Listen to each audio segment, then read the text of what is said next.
வேதம் கேட்போம். 57ஆம் சங்கீதம்.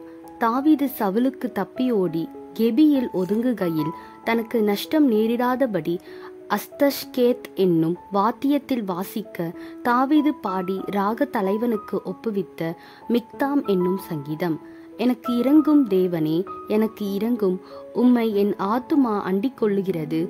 விக்கினங்கள் கடந்து போகும் மட்டும் உமது செட்டைகளின் நிழலிலே வந்து அடைவேன். எனக்காக யாவையும் செய்து முடிக்கப் போகிற தேவனாகிய உன்னதமான தேவனை நோக்கி கூப்பிடுவேன். என்னை விழுங்க பார்க்கிறவன் என்னை நிந்திக்கையில் அவர் பரலோகத்திலிருந்து ஒத்தாசை அனுப்பி என்னை இரட்சிப்பார். தேவன் தமது கிருபையையும் தமது சத்தியத்தையும் அனுப்புவார். என் ஆத்துமா சிங்கங்களின் நடுவில் இருக்கிறது. தீயை இறைக்கிற மனுபுத்திரருக்குள்ளே கிடக்கிறேன். அவர்கள் பற்கள் ஈட்டிகளும் அம்புகளும், அவர்கள் நாவு கருக்கான பட்டயமுமாயிருக்கிறது. தேவனே, வானங்களுக்கு மேலாக உயர்ந்தருளும். உமது மகிமை பூமி அனைத்தின் மேலும் உயர்ந்திருப்பதாக. என் கால்களுக்கு கண்ணியை வைத்திருக்கிறார்கள். என் ஆத்துமா தோய்ந்து போயிற்று. எனக்கு முன்பாக குழியை வெட்டி அதன் நடுவிலே விழுந்தார்கள். என் இருதயம் ஆயத்தமாயிருக்கிறது.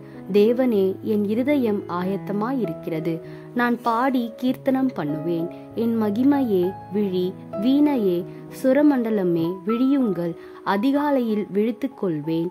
ஆண்டவரே, ஜனங்களுக்குள்ளே உம்மை துதிப்பேன்.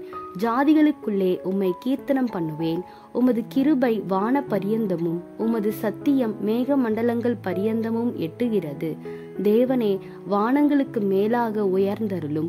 உமது மகிமை பூமி அனைத்தின் மேலும் உயர்ந்திருப்பதாக.